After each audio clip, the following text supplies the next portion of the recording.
por primera vez, les digo algo también. Nosotros predicamos las Escrituras de manera expositiva. Eso quiere decir que predicamos lo que dice el texto, lo que dice el versículo, extraemos lo que está ahí escrito y lo hacemos de manera consecutiva. Así que vamos versículo a versículo hasta que terminamos el libro. Estamos exponiendo el Evangelio de Juan hace varios meses ya, pero ustedes no se preocupen si no han escuchado todo el resto de los sermones. Cada sermón tiene su propia vida. Así que escuchar este sermón es igual que haber escuchado todo el resto. No igual en toda la palabra, sería muy bueno estar siempre pendientes, pero este sermón tiene su propia vida. Así que si ustedes han encontrado su Biblia, les pido que se pongan de pie, por favor, para poder leer la palabra de Dios en reverencia al Dios que escribió esta bendita palabra. Dice así, versículo 22 del Evangelio de Juan en el capítulo 3.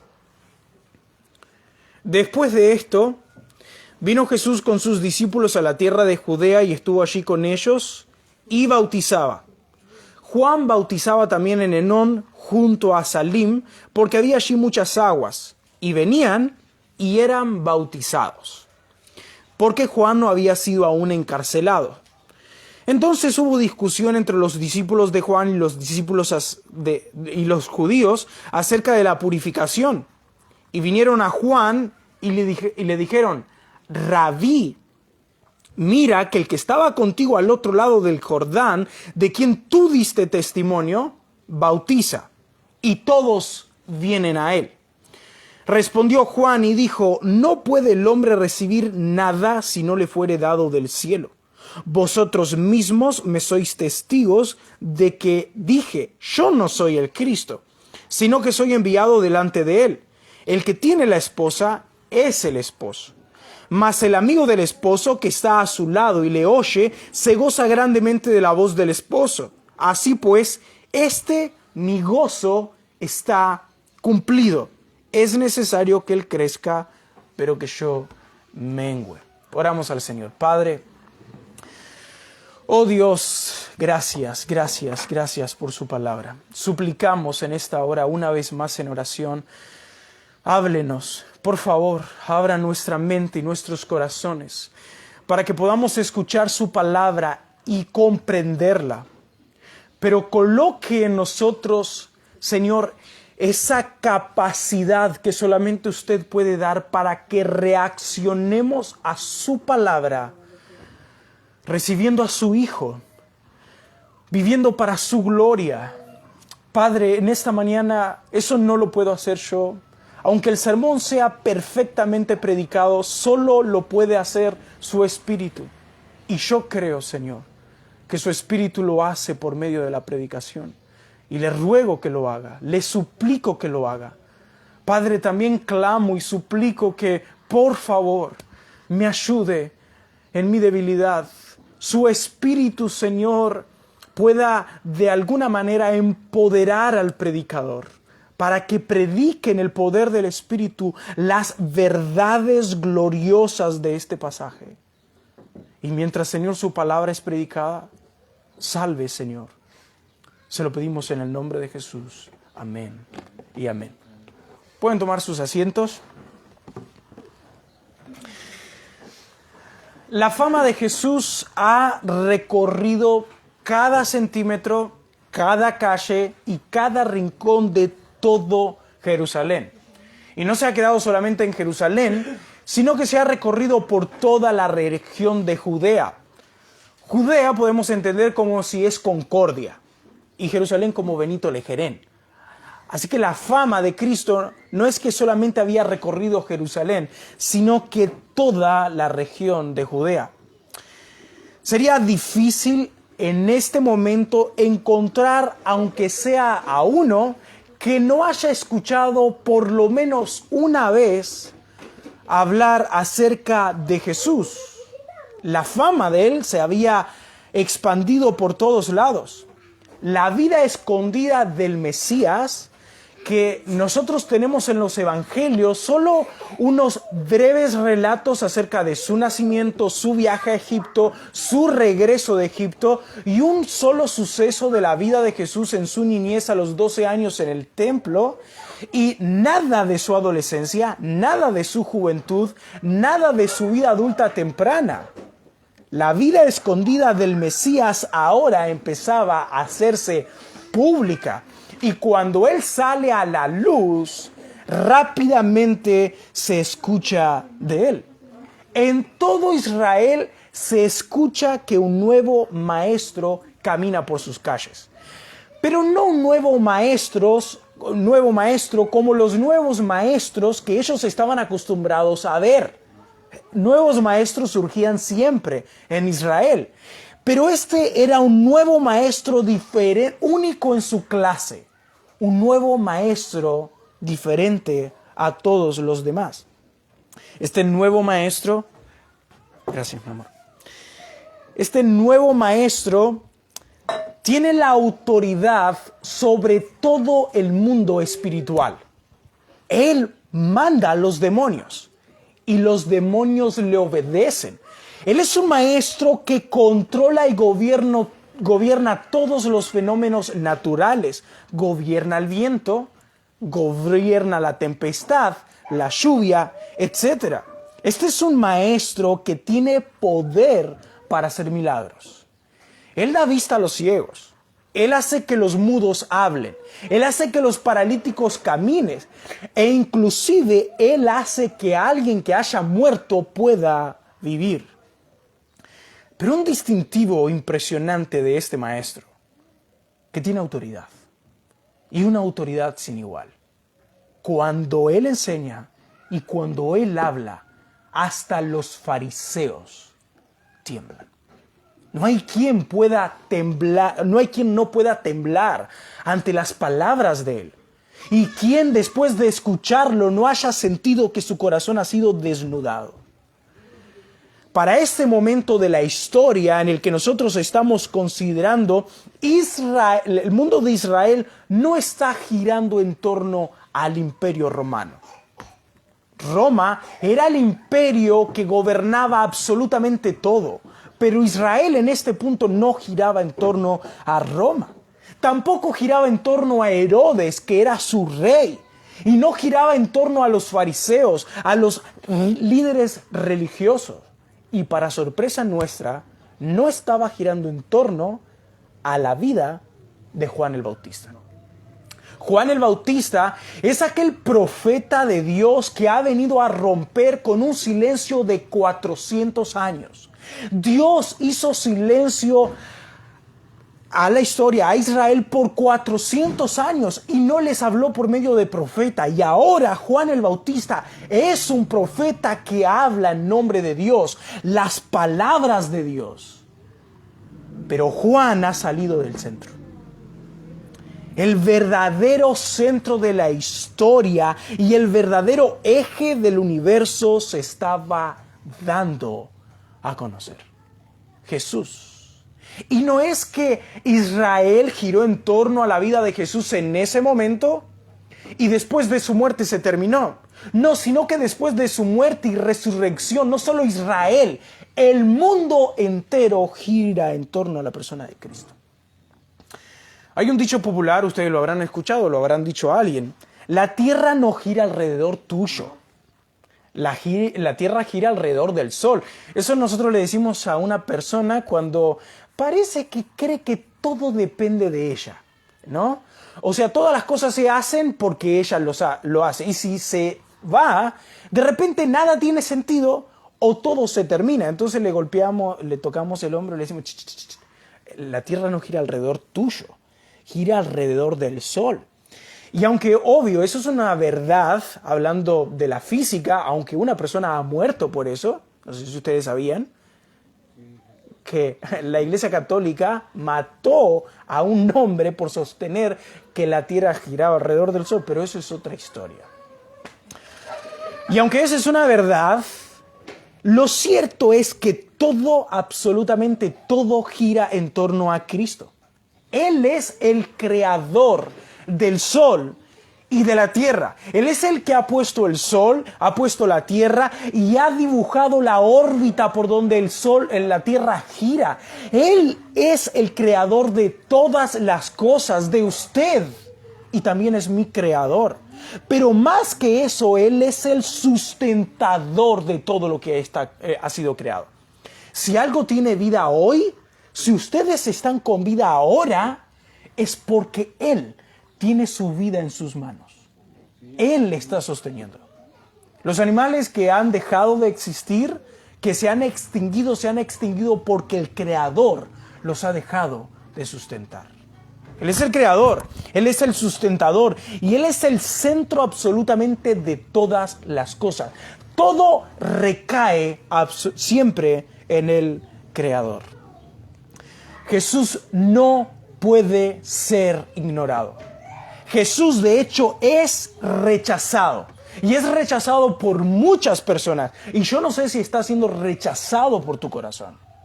Pero muchos rechazan a Jesús.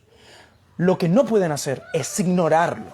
Los ateos no pueden ignorar a Cristo. Es más, ellos necesitan tildarse de ateo por causa de la persona del Creador. Los agnósticos no pueden quitar a Cristo del centro. Ellos pueden decir que hay un Dios que no se sabe el nombre, pero hay uno que ha dicho que es el Hijo de Dios, que es el Hijo del hombre, que es el Creador de los cielos y de la tierra, que ha muerto y ha resucitado y sus palabras hablan más fuerte que lo que ellos quieren decir. No puede ser ignorado por ningún movimiento.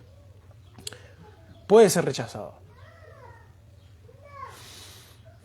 En el pasaje que nosotros tenemos adelante, Jesús se encuentra a solas con sus discípulos, o por lo menos ese es el propósito. ¿Vieron el versículo 22? Después de esto, vino Jesús con sus discípulos a la tierra de Judea y estuvo allí con ellos y bautizaba. Pero como algo que va a ser continuamente repetido en la vida pública y ministerial de Jesús, los momentos a solas con sus discípulos es un poco diferente al término a solas que nosotros tenemos. Este a solas es rodeado de muchísimas personas. Siempre Jesús va a ser encontrado con sus discípulos apretado por una gran multitud. Sin embargo, esto no desenfoca a Jesús. Él fue a enseñar a sus discípulos y se encuentra enseñándoles. Y sus discípulos se encuentran bautizando. Todo esto, Jesús enseñando, Jesús bautizando por medio de sus discípulos, y les digo por qué, porque en el capítulo 4 y versículo 2 del Evangelio de Juan, Juan dice, aunque Jesús no bautizaba, sino sus discípulos. Así que los discípulos de Jesús bautizaban, y todo esto, las enseñanzas de Jesús, los bautismos que Jesús hacía por medio de sus discípulos, no parece incomodar a nadie.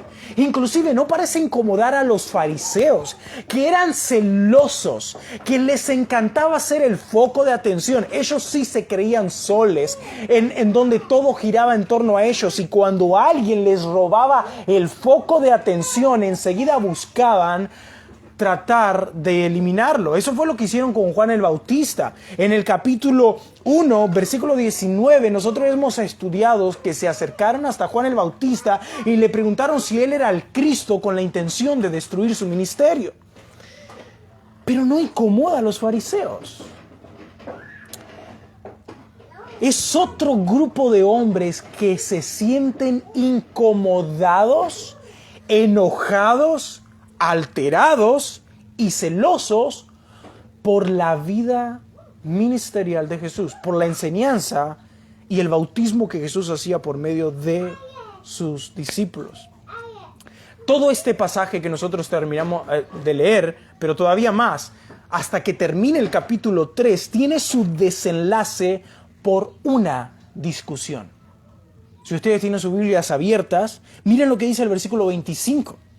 Entonces hubo discusión entre los discípulos de Juan y los judíos acerca de la purificación. Acá hay una discusión. Y por esta discusión es que nosotros tenemos todo este pasaje. Gracias al Señor. Es posible que, así como Juan y los discípulos de Juan que se dedicaban a bautizar, ellos estaban llamando a las personas al arrepentimiento y al bautismo. No solamente bautizaban, ellos también predicaban. Así que todo judío que pasaba, toda persona que pasaba, ellos estaban gritándoles: arrepiéntanse, vengan a bautizarse. Y estaban predicándoles a ellos. Pero ahora, para sorpresa de estos discípulos, se están encontrando con alguien que ya está bautizado. Y no por Juan, ni por ninguno de ellos, pero ya está bautizado. Tampoco por el bautismo de los fariseos. Claramente la discusión gira en torno al bautismo, porque este es el reclamo que los discípulos de Juan le hicieron a Juan el Bautista acerca de Jesús.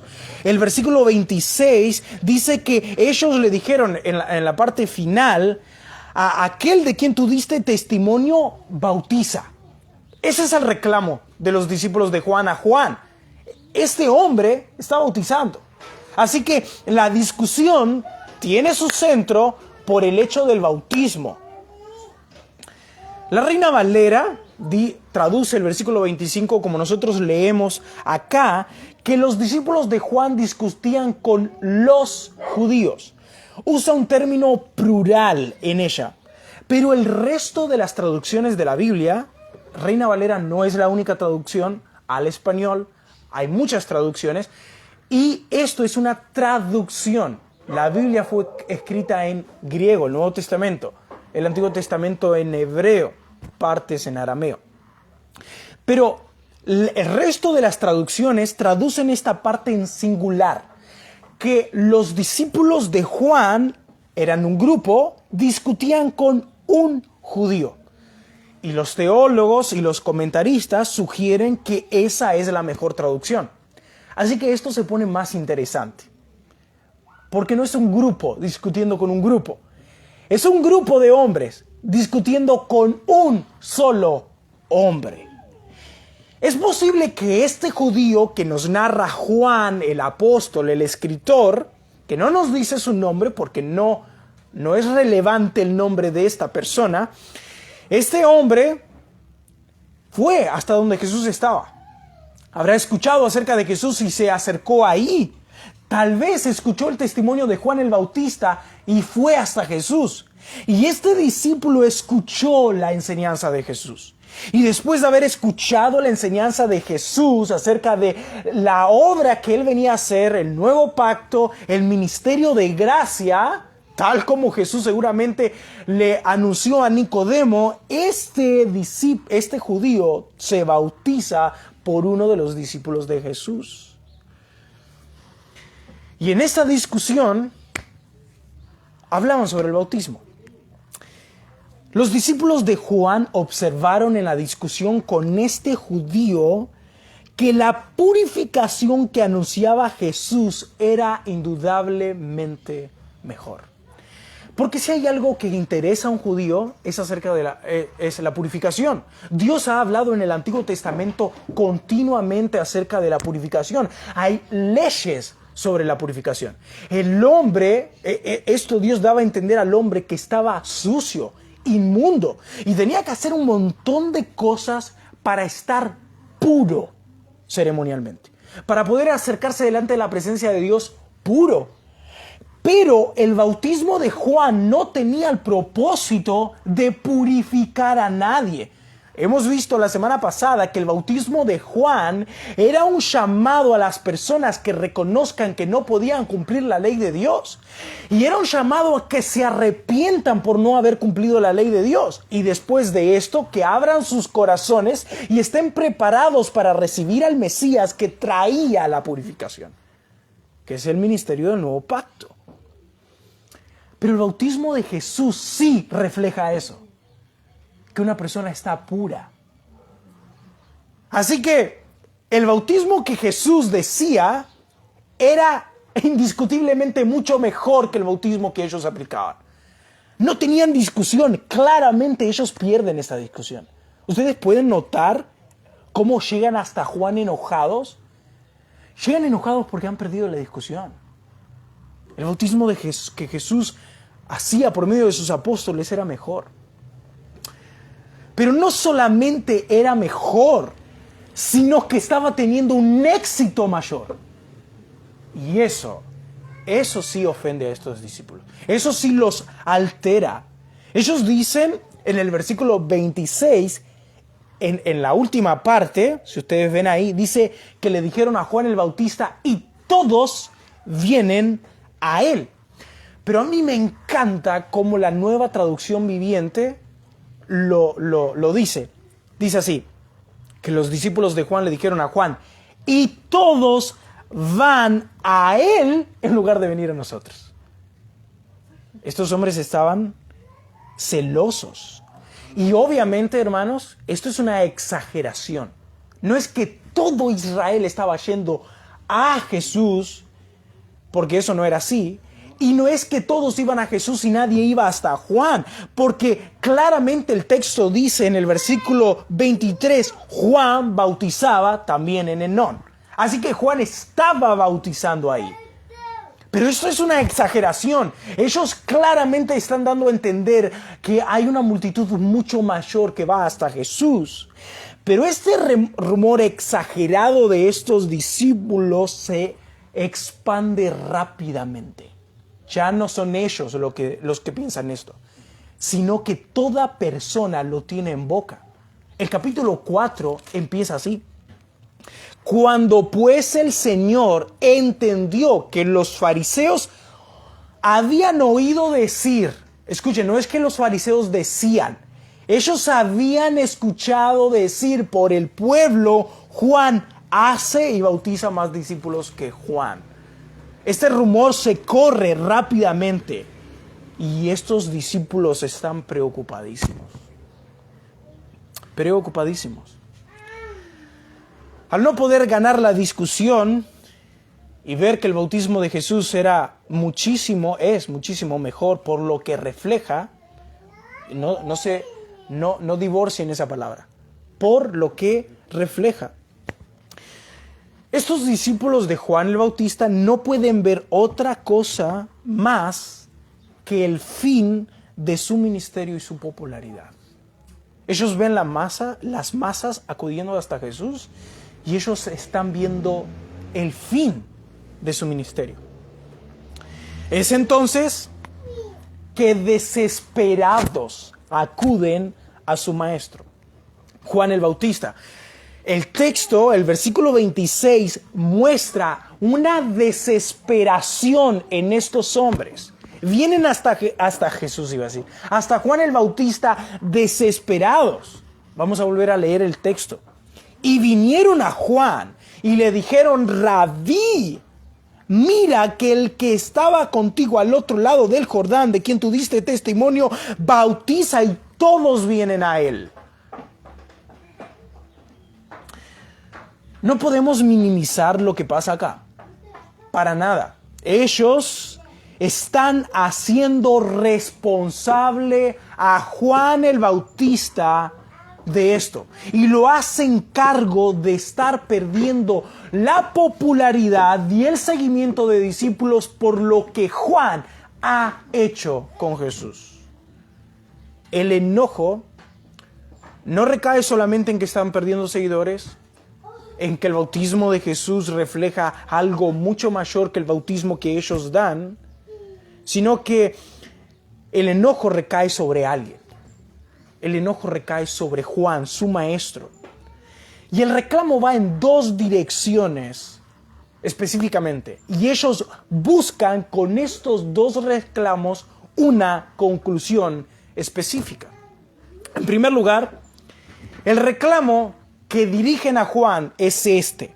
Dice el versículo 26, mira que el que estaba contigo.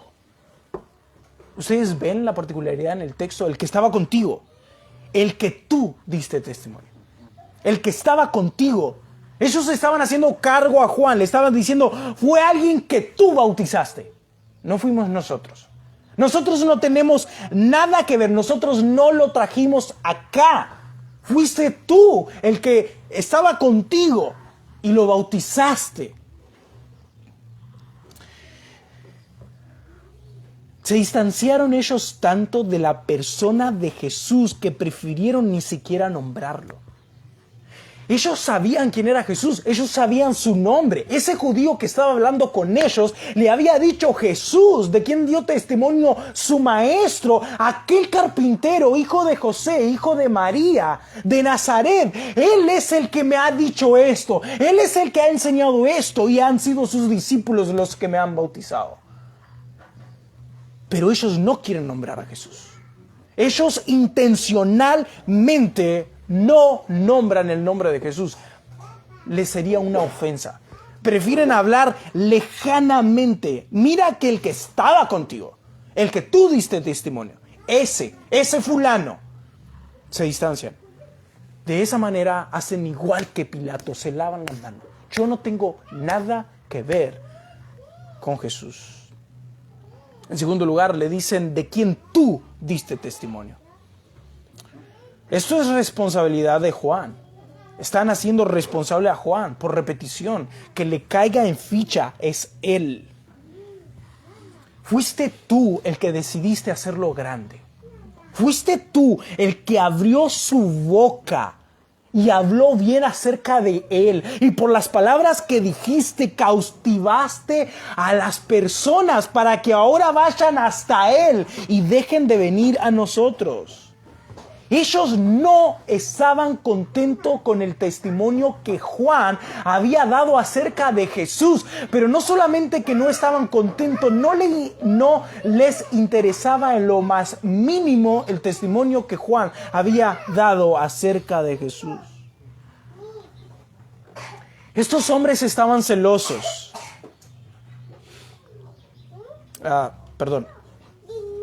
Ellos no estaban contentos con el testimonio de Juan y ni les importaba en lo más mínimo.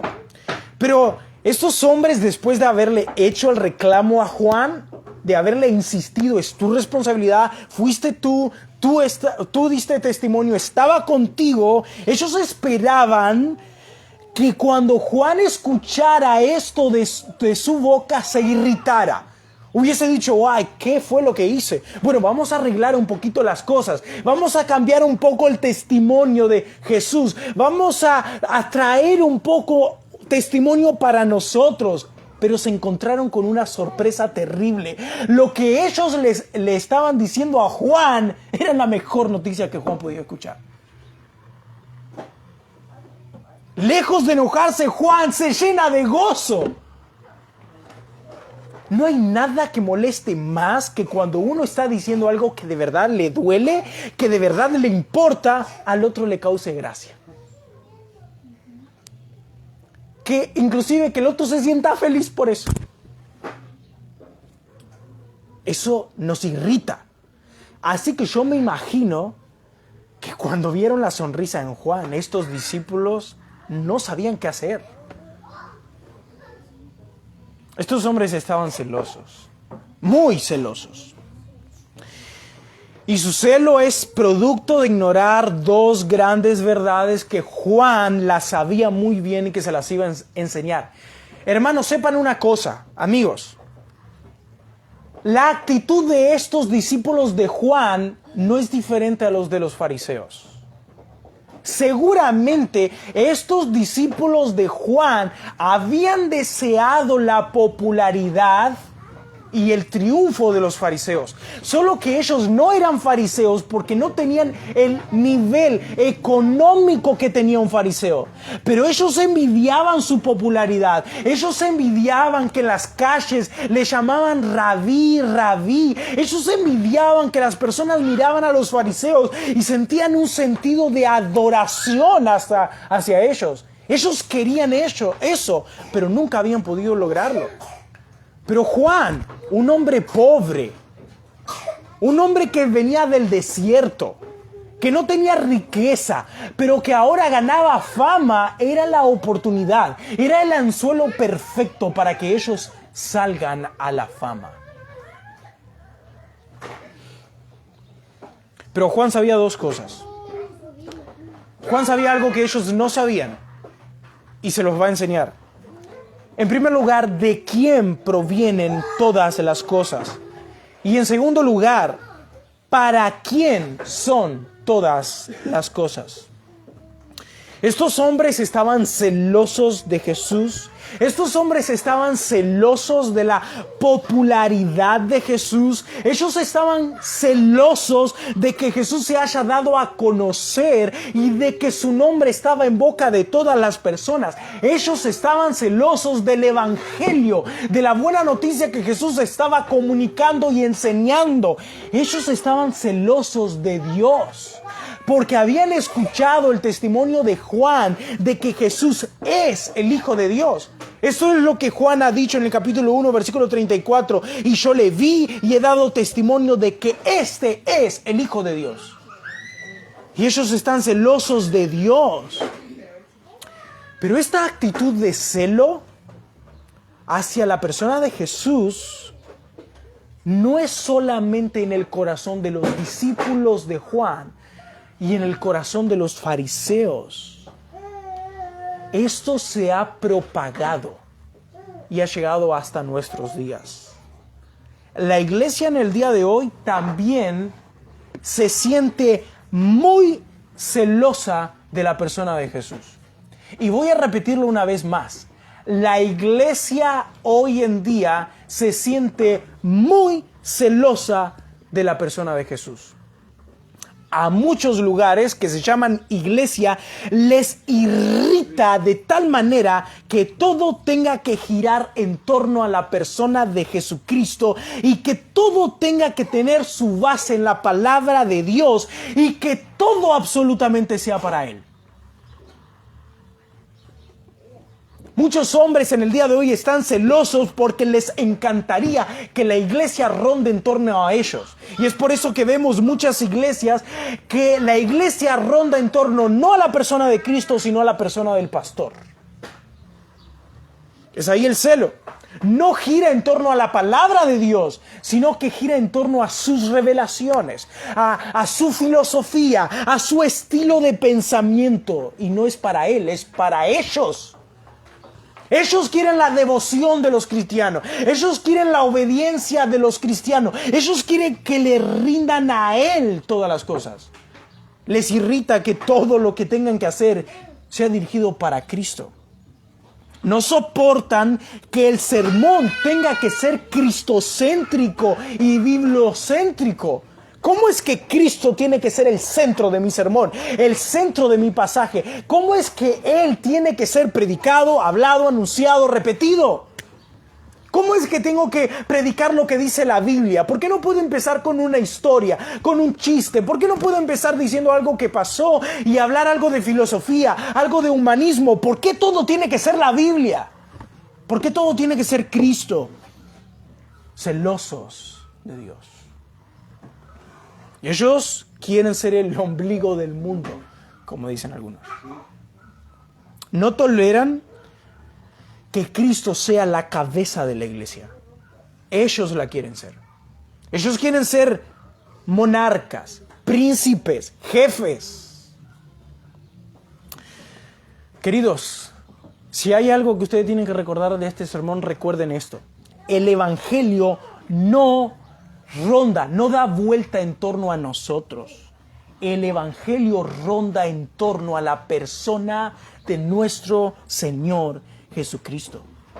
Jesús no vino a la tierra a cumplir nuestros sueños. Él no vino acá porque tus sueños eran tan buenos que alguien te lo tenía que cumplir. Así que Él vino acá para cumplir esos proyectos y sueños que te hiciste. No, Él vino a llevar adelante sus perfectos y sabios planes y no hay nadie que los pueda impedir.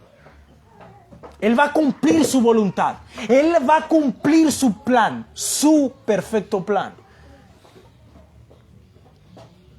No somos instruidos cuando venimos acá a la iglesia para crecer en nuestro conocimiento y decir, yo sé mucho. No, eres instruido para adorar a Dios como es debido. Ese es el fin. Usted debe adorar a Dios como Él exige que se le adore. Y ese es el fin del conocimiento. Ese es el fin de la teología. Como muchos han dicho, si tu teología no te lleva a una verdadera doxología, ¿hay un problema en tu teología o hay un problema en tu corazón?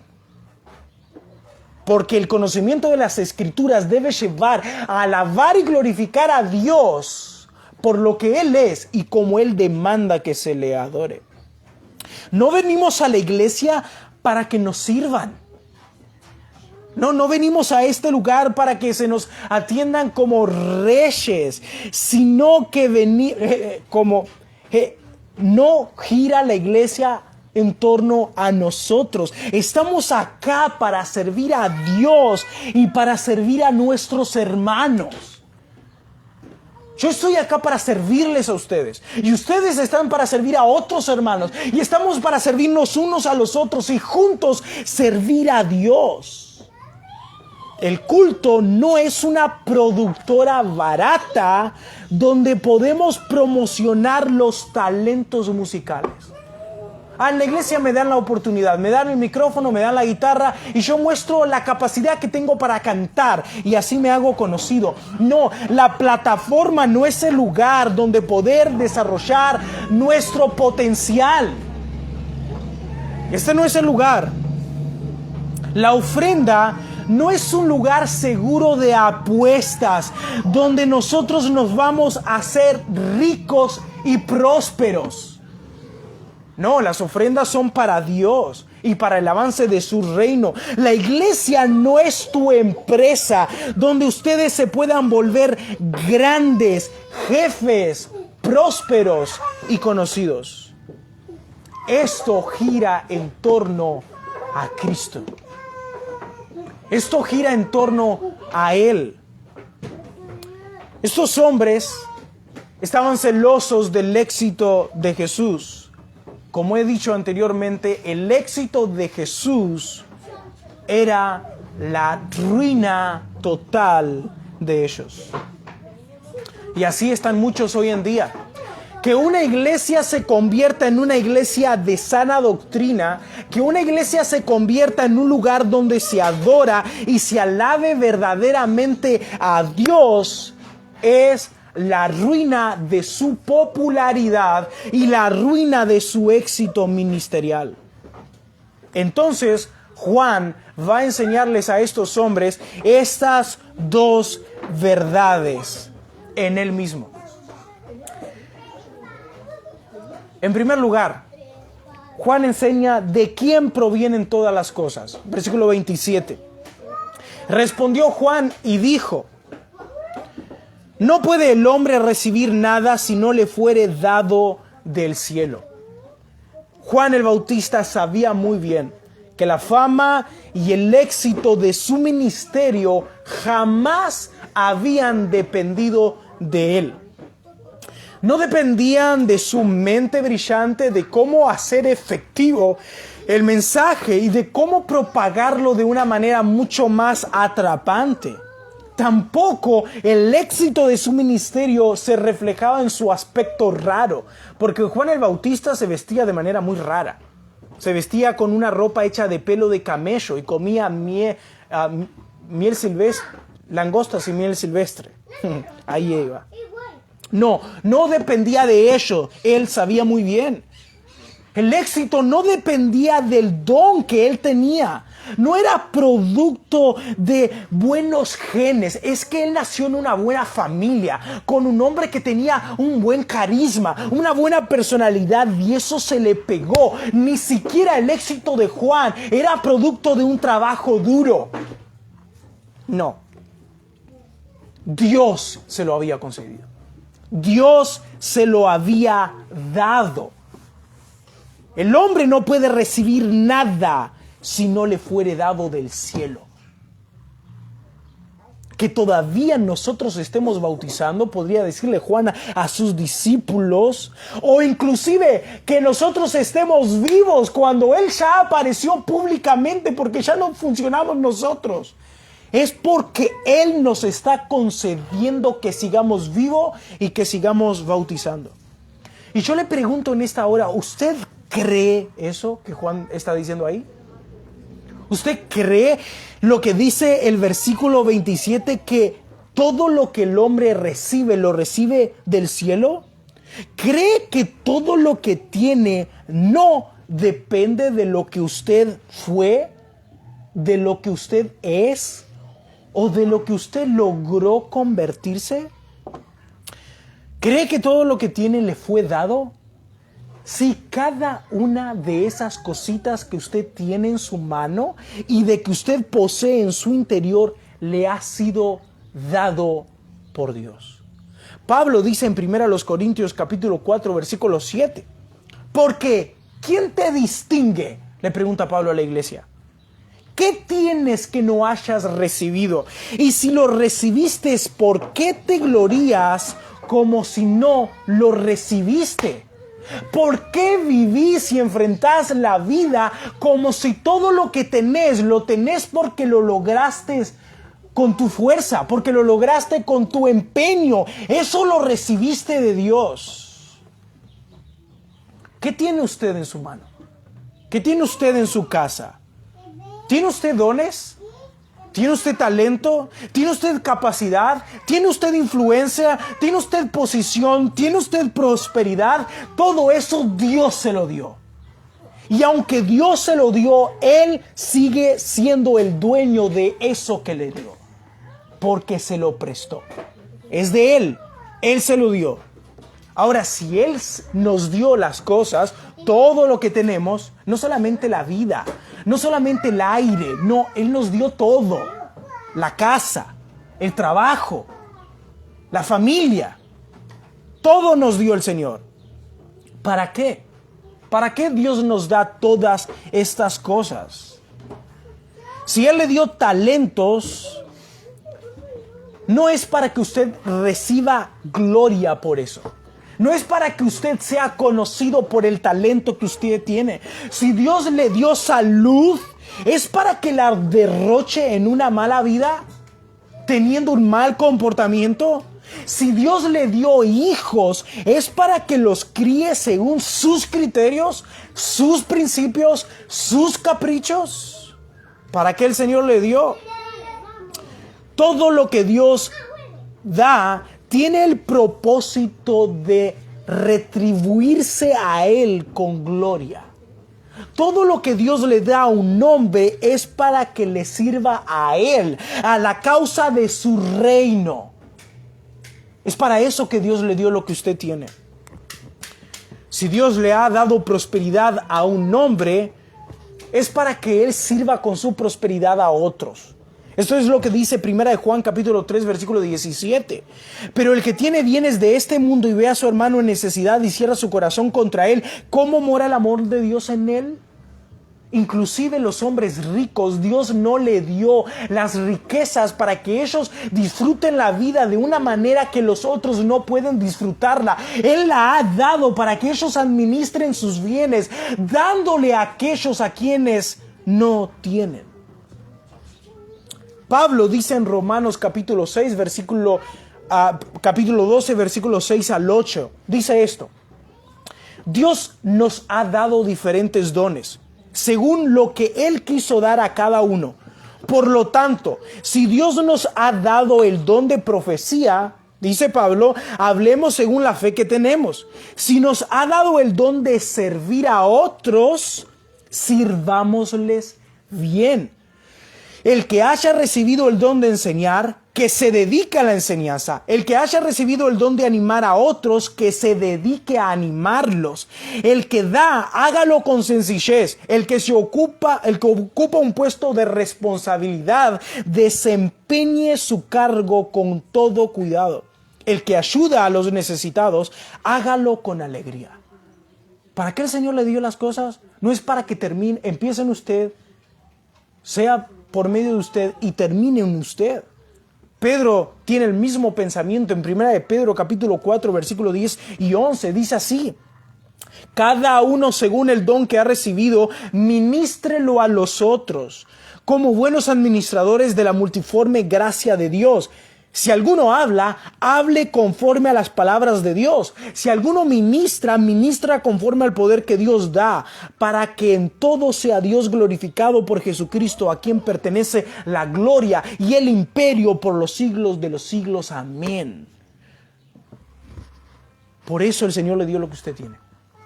Se lo dio para Él. Se lo dio para su reino y para el servicio a sus hermanos. ¿Está poniendo usted los dones y las capacidades que Dios le dio para el bien de los hermanos? ¿Para el avance del reino de Dios? ¿Está glorificando usted a Dios con lo que Él le ha dado? El trabajo que Dios le dio, Él le dio para que usted le glorifique a Dios en ese trabajo. ¿Se dice que usted es una persona que teme a Dios cuando trabaja? La casa que usted tiene es una casa para el Señor. Los hijos que usted tiene son hijos para el Señor. El marido que usted tiene, Dios le ha dado para que le sirva a Él y para que refleje el carácter de una mujer que teme a Dios. La esposa que Dios nos dio a los maridos, nos dio para que la amemos y para que reflejemos de esa manera el amor supremo y glorioso que Cristo ha tenido por la iglesia. Ni siquiera es para nosotros. Yo debo amar a mi esposa porque obviamente la amo por todo lo que ella es y la amo porque me ha enamorado, pero hay una causa mayor. La amo y me entrego a ella porque así Dios es glorificado.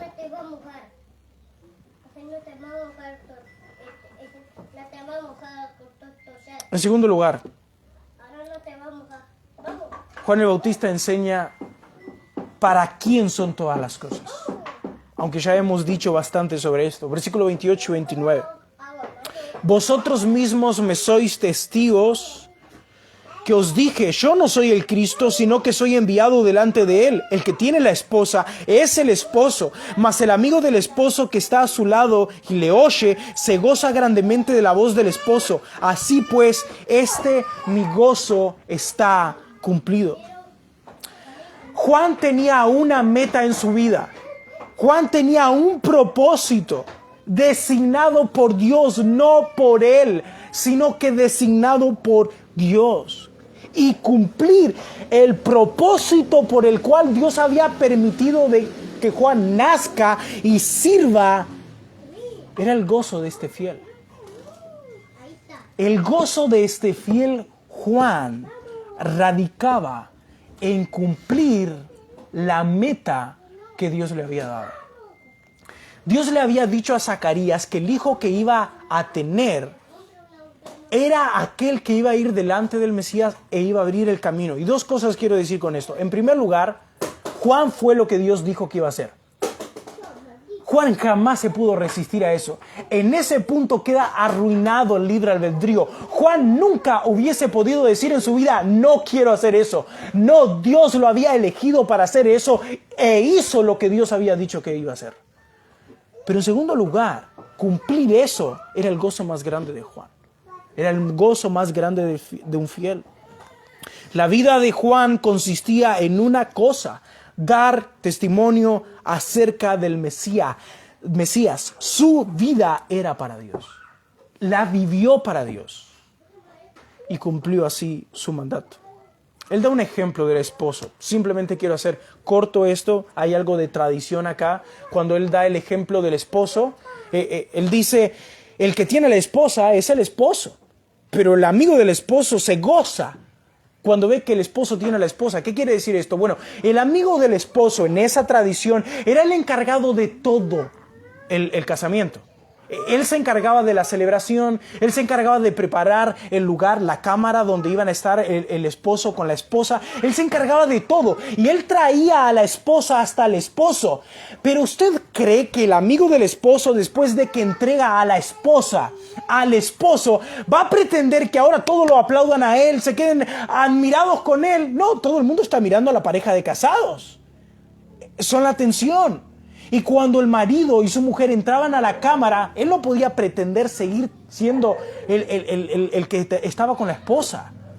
No, mi misión es hacer todo lo necesario para el casamiento y llevar a la esposa hasta el esposo, y ahí terminó. Y cuando eso pasa, el amigo se pone contento. Juan está diciendo, eso es lo que yo soy. Yo no soy acá el personaje principal. Y ustedes me estaban ayudando a mí. ¿Cómo ahora me voy a poner celoso? Mi gozo está cumplido. Estoy feliz. El esposo está con la esposa. Hermano, tu vida le pertenece a Dios. Aunque no eres cristiano, si no eres cristiano, tu vida igual le pertenece a Dios. Pero si usted es cristiano, usted ha rendido su vida en servicio obediente, voluntario, sacrificial a Dios. Su vida le pertenece a Dios. Usted tiene un propósito. Y no tiene nada que ver con sus sueños. No tiene nada que ver con sus planes. Y sé que eso es un golpe durísimo. No nos gusta escuchar eso, porque estamos acostumbrados a escuchar en las iglesias que dicen que Dios te quiere cumplir los sueños. No, Dios tiene un propósito y no son tus sueños. No son tus planes. El propósito es la gloria de Cristo. El propósito es su propia gloria. Y para finalizar, te pregunto, ¿te causa gozo saber que tu vida está para ser gastada por Él? ¿Te causa gozo eso?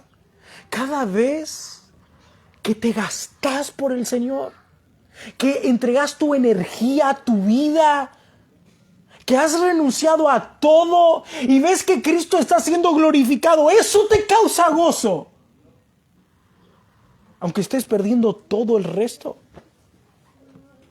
En lo que hagas, cuando estás criando a tus hijos y los estás instruyendo en la verdad del Evangelio, te causa gozo. Cristo está siendo glorificado ahí. Todo es para Él. Todo es para Él. Ese es un gozo para usted, una vez más, vivir para Jesús. Es un gozo cuando usted pierde la salud por causa de Él. Nosotros nos acercamos a la iglesia porque queremos mejor salud. Pero ustedes saben que al mundo le importa muy poco la salud. Ellos están dispuestos a perder su salud por causa de sus sueños y sus planes. ¿No la vamos a perder nosotros por el reino de Cristo? Pablo le dijo a los corintios, yo me gastaré por ustedes.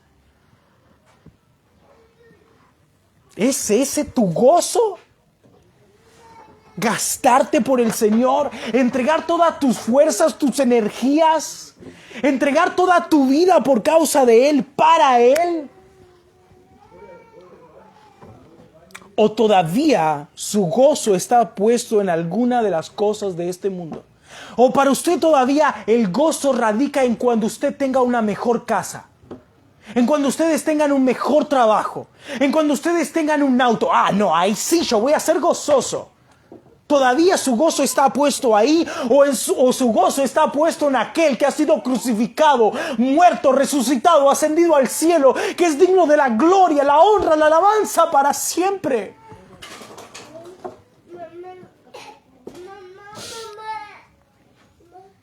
Hermanos, que Dios en el día de hoy y para siempre nos haga como este Juan, que enterarse que por nuestra vida y que por nuestro ministerio su reino crece, eso nos llene de gozo y de felicidad, aunque eso termine con nuestra salud, con nuestras fuerzas y se lleve toda nuestra juventud. Oramos al Señor. Padre,